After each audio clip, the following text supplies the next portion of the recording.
All right, self-determination theory. This is the theory that helps us feel better about behaviorism. Because remember, behaviorism says this: you've never made a choice in your entire life. You've just lived your life, and every single thing that has ever happened to you is dictating what is happening to you in the present moment right now. Which is extremely hard to disprove. As the words are coming out of my mouth in this present moment, do I have a choice to say them or not? Or has everything led me up to this moment and I can't stop it? I don't like how that makes me feel. So I love this theory, self-determination theory, where I do have the joystick to my own life, right? So again, to create this thing where I'm going after human optimization, I have to have autonomy, competence, and relatedness. All things super important to a human.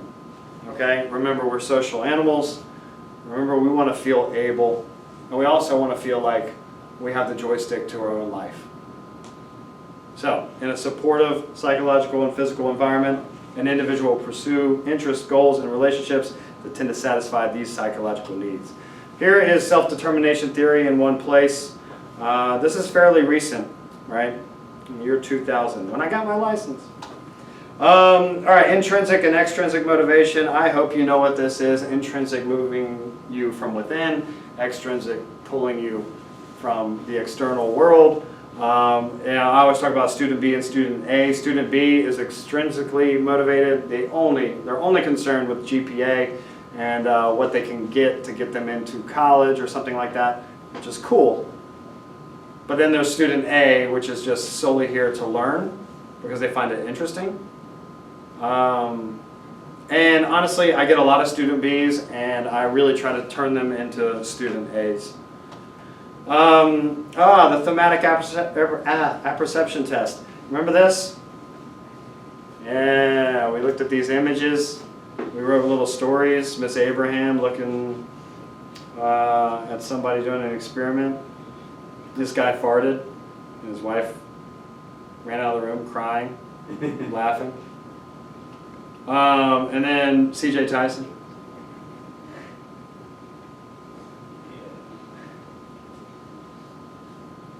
Forced to play the violin, even though what does he play? Cello. The cello.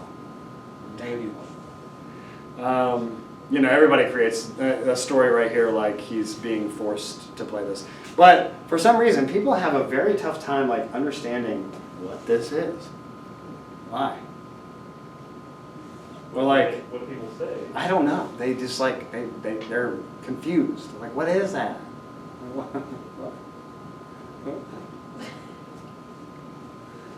So what happens is you take a thematic apperception test, and it's a projective test, completely subjective. You answer how you feel in that moment.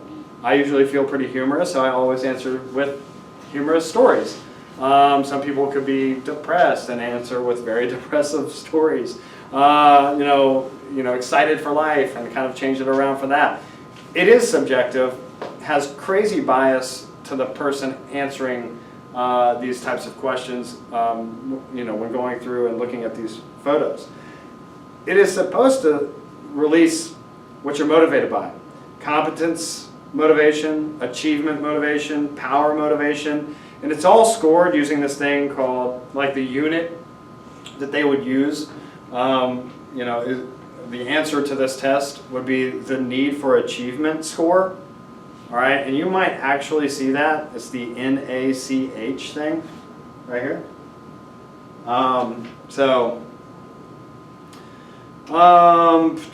Individualistic versus collectivistic cultures, so simple. Individualistic cultures based on the individual, collectivistic cultures based on the group.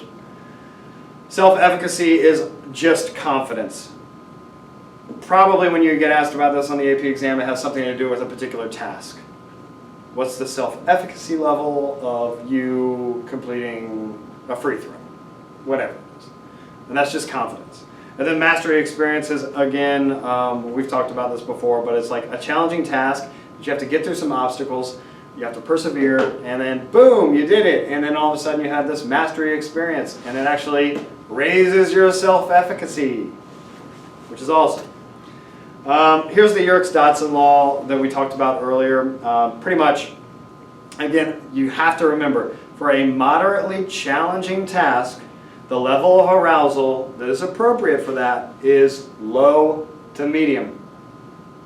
If it's too high, you're not going to be able to do it well. Okay? All right, emotion. I mean, obviously know that it's tied very heavily to motivation. Know what emotional intelligence is, right? Kind of knowing your own emotions well and also others. Darwin wrote a book called The Expressions of Emotions in Man and Animals. And he kind of went through how expressions actually guide us to understand emotions. So fear, evade a threat; anger, fight a rival; love, find a mate, reproduce; disgust, avoid sickening stimulus. All of those things are ingrained in pretty much every single species. The basic emotions, please know what they are. There's 6 of them. Okay? Fear, disgust, surprise, happiness, anger, sadness. I mean, I'd think about the movie Inside Out if I was ever asked this question. Mixed emotions, very different emotions, very rapidly. All right, maybe you're watching a good movie. How we classify and categorize emotions, the degree to which the emotion is pleasant or unpleasant, so happy versus sad, the level of activation, so the bodily physiological change that happens that goes along with that emotion. And we'll talk about that here in a second. And then finally, the interpersonal engagement. So emotions actually, I mean, whenever they're involving somebody else, they run a little hot, you know. When I was y'all's age, I tried to love so hard. Like, put my all into somebody, even if they didn't love me back, you know. I'm sorry for you. I mean, honestly, I probably felt like that until like almost 23 or something. Like, I just loved hard. And I guess it's good practice, but then you realize that it shouldn't be hard. It should be pretty easy, right? And like, that's what I'm talking about with interpersonal engagement. So it's like, the love to me was like just increased whenever it dealt with something else, right? Specifically another person. The interpersonal engagement is a huge dimension. So emotion and sympathetic nervous system. The sympathetic nervous system, aka fight or flight, is definitely triggered by certain emotions, specifically fear, love, and excitement. Now, that's a physiological change in your body for 3 different emotions. Same physiological response. So we have to get good at realizing what's what, right? To appraise it cognitively, to think about it. So we have 2 pathways to the brain, the emotional brain, right? The amygdala. If it's the direct pathway, it means it is inherently scary, which would be snakes, spiders, fire, height, thunderstorm, anything that has killed our species for hundreds of thousands of years is inherently scary. You don't have to think about it. It goes from your senses to your thalamus, straight to the amygdala, and there we are, scared. Then there's the indirect neural pathway, which happens to be, we get to think about it, right? We don't know if it's scary or not, so we actually have to judge it. Hold on, everybody, I have a phone call. Deci. Hello. I sure do. Sure. Yeah. All right. Mackenzie, you get to go to Chitty.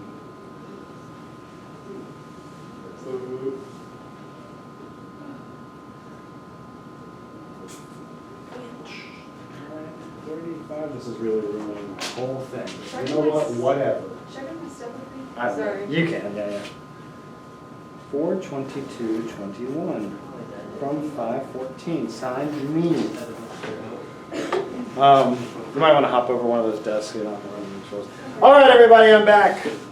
The indirect neural pathway to the brain. Boom. Your senses. To the thalamus. To the cortex. And you get to think about it because we got them big frontal lobes, boy. And then, boom, it's scary. Goes straight to the amygdala, fear response. Paul Ekman, the human lie detector. He classified the 6 basic emotions based on universal facial expressions. This guy studied facial expressions. That's what you need to know about him. That's Tim Roth. He played a Paul Ekman character in a show called Lie to Me. There's happiness. Where is happiness located in the face? Yeah, them eyeballs, them peepers. All right. The only thing you kind of have to know here is display rules and anthropomorphism. Display rules is like societal norms on how you should act and display your emotions in certain situations.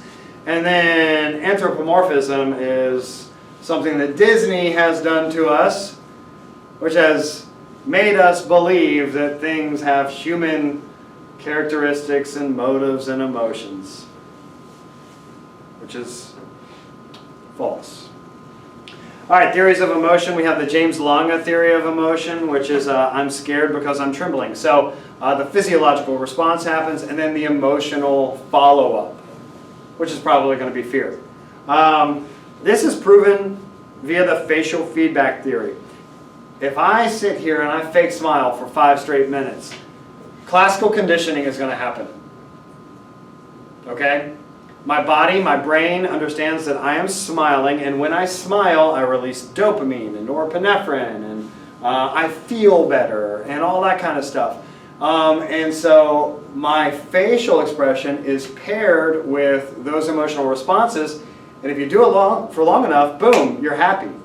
Like you've literally released everything in your body because you are doing the thing that is paired with happiness, and you release it. And hormones and neurotransmitters and everything like that is actually flowing through your body. You're not even happy until you are happy because you faked a smile. The same with confidence. Walking with your shoulders back and your chin up and you're walking around like this, boy. If you do this, and seriously, I know it looks stupid what I'm doing right now. I'll be happy and confident in 5 minutes if I continue to do that. Even though I'm happy and confident all the time. Cannon-barred theory of emotion. I imagine a double-barrel cannon shooting out emotion and the physiological response at the exact same time. That's how I remember that. So, honestly, if you thought about the direct pathway of emotion, that's the cannon-barred theory of emotion. There's no like thinking or anything like that. It's just like, you know, emotion, physiological response, stimulus, there, it's all there at the same time because it's scary. I mean, the example that they show you is a bear roaring at you. Do bears roar? Kind of, yeah. Yeah, okay, all right. Just making sure I'm using the It's close appropriate term. enough. Okay. Then we get to the emotional theories that we get to think about. So we have the Schachter 2-factor theory of emotion, which is so fun to say. But you have pretty much this emotional interaction where you have this experience, right, of physiological arousal, and then you have to understand where you are, right? So you can be like, oh, I'm at a concert, this is exciting. Oh my gosh, but I'm inside of a mosh pit right now. No, this is scary. That's the Schachter 2-factor theory of emotion. You feel this thing, and then you're like, where am I? And you assess it, okay? And then the cognitive appraisal theory is kind of like that, but the only thing, this is the one where it is the indirect pathway to the brain. You get to think about whether or not it is scary or not. That is the cognitive appraisal theory of emotion. It really ends in this question. Is this fearful? That is the cognitive appraisal theory of emotion. And there's one more that's not located here, but it's the opponent process theory of emotion. And that's pretty simple because it goes, in the presence of fear, there is no relief. In the presence of relief, there is no fear. Just like vision, color vision. Okay, so we're done with that one. But guess what? We got a whole nother one to do. How am I going to do it in this short amount of time? I don't know, but I'm going to. Let's get through personality very quickly. All right, personality, just consistent patterns of thinking, feeling, and behaving. We're going to go through psychoanalytics, humanistic, social cognitive, and the trait perspective of personality.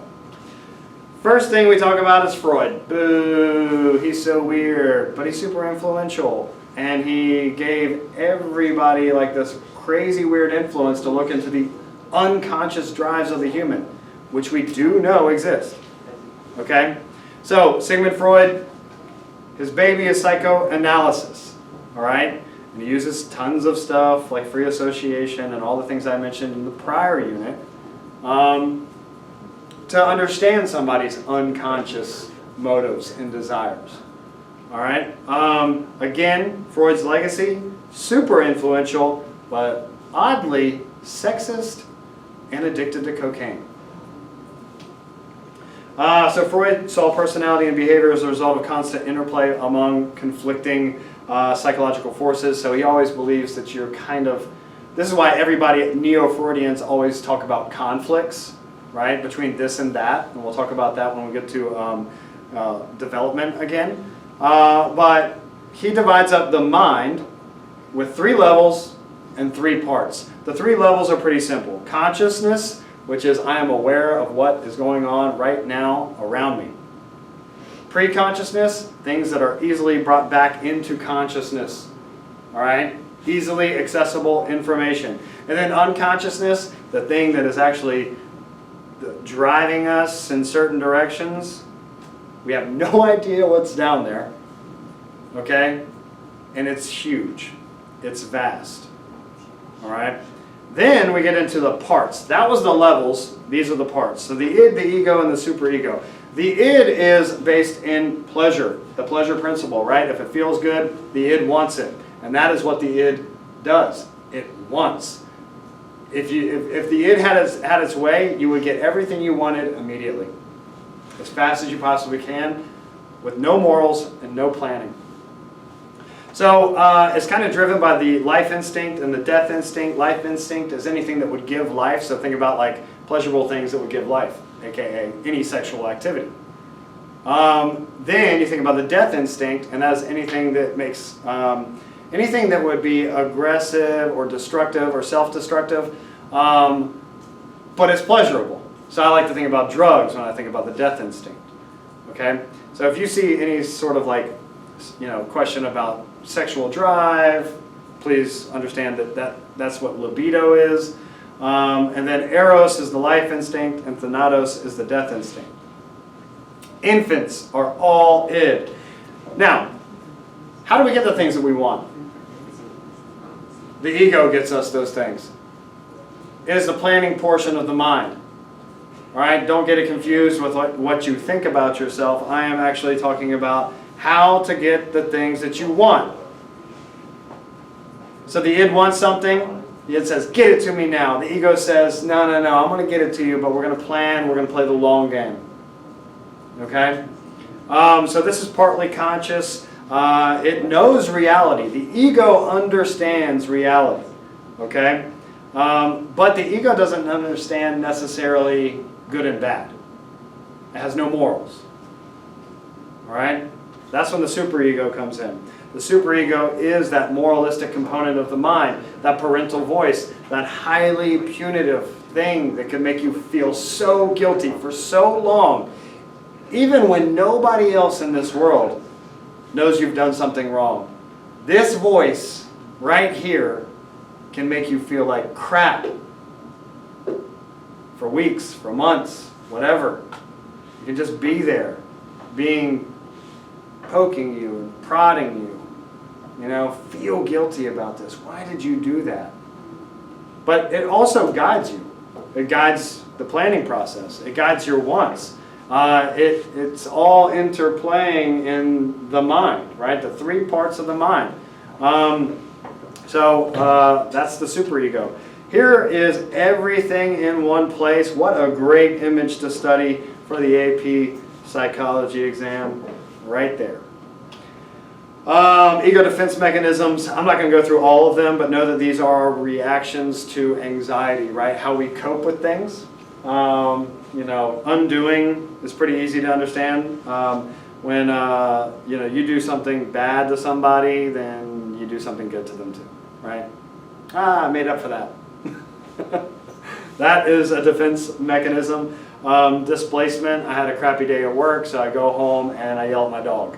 That's displacement, right? Man, I had this weird sexual fantasy today at work and a sexual desire, and I couldn't do it, and I repressed it. And then I go home and I get on the treadmill and I run it out. That is sublimation. So know that these things exist, right? And know that, this is how we cope. Everybody copes like this somehow, some way. Here they all are in one place with examples. Great thing to study. Freud's stages of development. Oral, anal, phallic, latency, genital. So oral, you base everything by your mouth, whether or not it's edible or not, honestly. Anal, you get good at potty training, right? You get to control your bowels and your urination. And then we get into phallic, where some weird things happen, according to Freud. Where you kind of like increase your sexual curiosity from 3 to 6 years old. And we'll talk about something weird that happens in that here in the next slide. And then latency, I remember this one by circle, circle, dot, dot, now I got my cootie shot. Because I hate the opposite sex. They're nasty, they're gross. Ugh. I want to, play sports with my boys. That's my impression of a 7 to 11-year-old. And then genital, the last phase, you reach sexual maturity, and then all of a sudden, sexual desires kind of become this like main focus of your mind, your thinking processes. This is all according to Freud. So if for some reason you get messed up a little bit in one of these stages, and I think the greatest example of this is the oral fixation. So you get stuck sucking your thumb or your pacifier or whatever for a long period of time. You might chew your nails as a teenager, and then you become an adult and you smoke cigarettes. You'd have an oral fixation, which is so funny because, again, you always see this picture of Freud with the cigar. What would he say about himself? Oedipus complex, again, so weird. This is Freud. I want to marry the opposite sex parent, and I want to kill the same sex parent at a young age in the phallic stage. 3 to 6 years old. And if you ask a kid 3 to 6 years old, who do you want to marry? They might say their mom or their dad. But I don't think they want to kill the other parent. But Freud says, yes, they do. They want